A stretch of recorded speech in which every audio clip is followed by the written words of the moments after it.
ಕನಸಿನ ನೂರು ಎಳೆಯಿಂದ ನೇಯುವ ಗೂಡು ಸಂಬಂಧ ನಲುಮೆಯ ಬಂಧನ.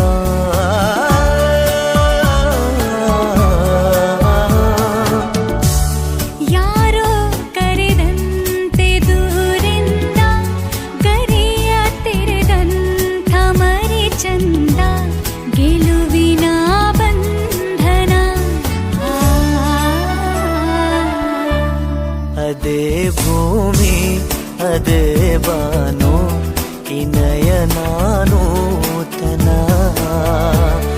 ಅದೇ ದಾರಿ ಅದೇ ತಿರುವು ಈ ಪಯಣಾನು ತನ. ನನ್ನ ಮೋಡ ನನ್ನ ಹಾಡು ನನ್ನ ಕನಸೇ